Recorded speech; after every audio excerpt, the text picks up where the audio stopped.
death of President Gamal Abdel Nasser after 18 years in power devastated Egypt and the entire Arab world.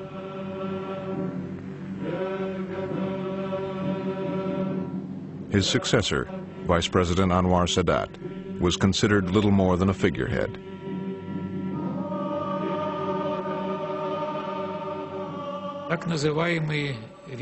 Those in Nasser's inner circle thought they could steer policy on the course set by Nasser, and they were confident that Sadat would follow the party line. The funeral was a grand occasion for the leaders of the Arab states and Nasser's Soviet allies. Nasser had severed relations with America, so the representative from Washington assumed he would be ignored. Then a soldier came into the room, weaving his way through the crowd. Apparently, it turned out heading for me. The soldier led Richardson away, out of the sight of the world's press and the watchful eye of the KGB.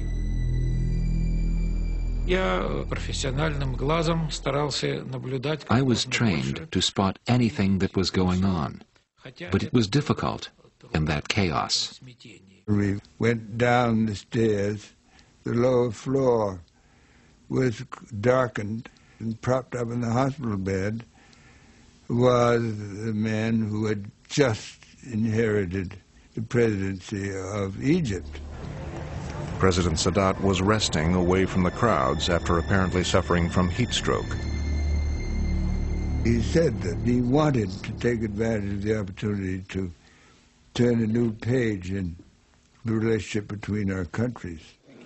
The next day, Sadat put on a show for the American media. Egypt was a Soviet client state. Sadat considered Israel to be an American one.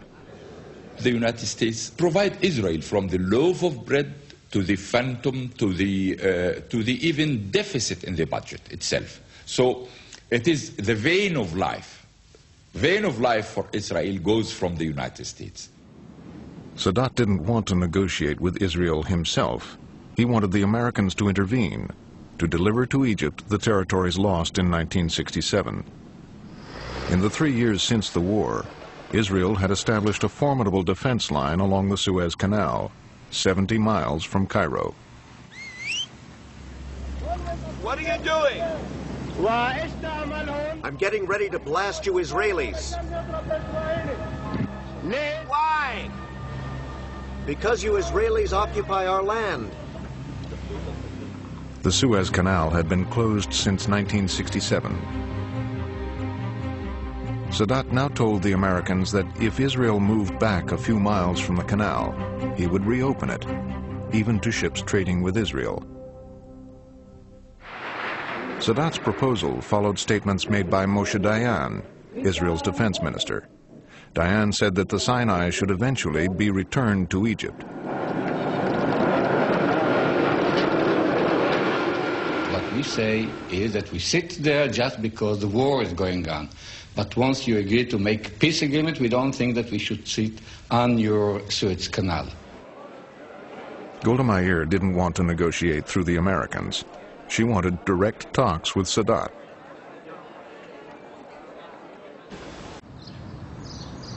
In Washington, President Nixon looked for the right person to urge Sadat's proposal on Golda Meir. He chose Joe Sisko. I can recall the words to this day. He said, "Joe, press Golda. Press her hard, but don't cause a major Donnybrook between Israel and the United States."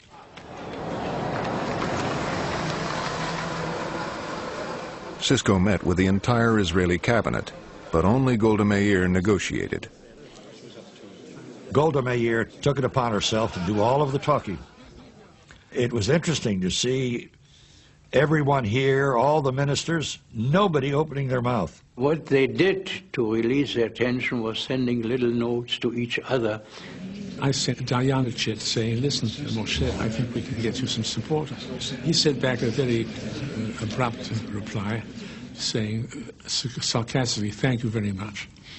But if Golda is not for this, then I'm not for it either." Sisko saw that something was happening, that nobody was supposed to speak there.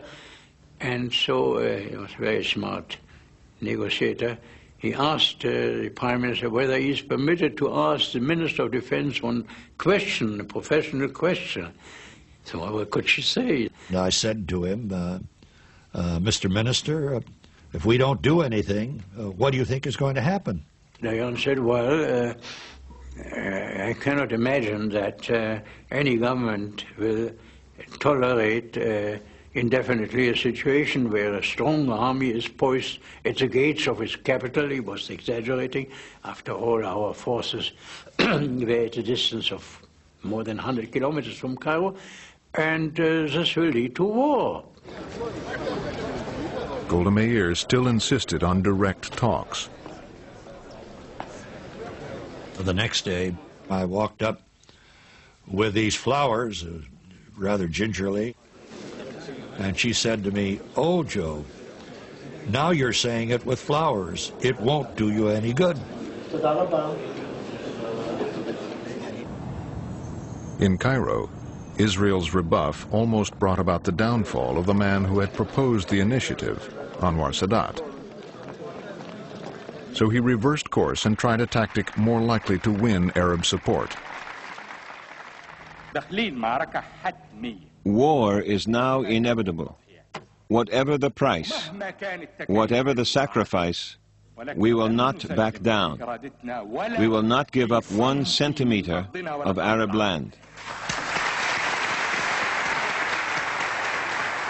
I thought of Sadat as a character out of Aida. I didn't take him seriously. He kept making grandiloquent pronouncements and never acted on them. So I, frankly, thought he was bluffing. Kissinger was too preoccupied with the Vietnam War to give the Middle East much attention. Even when Sadat made another offer. He wanted Israel to return to the 67 borders, in return for which Egypt would be willing to make peace, which was a big step because no Arab state had as yet ever flatly said that they would make peace. We were in no position to handle that. Sadat told me that Kissinger had said, "If all you have is a problem, I cannot deal with it. But if it becomes a crisis, then I can intervene."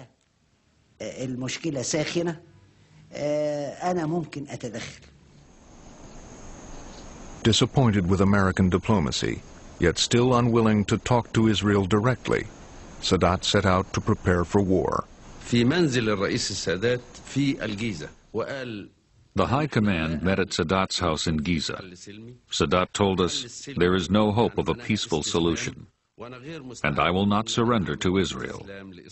So our only option is war." He said, "Get me back just 10 centimeters of the Sinai, and I will negotiate a miracle." Sadat then proposed a secret alliance with President Assad of Syria. They agreed to plan a joint attack on Israel.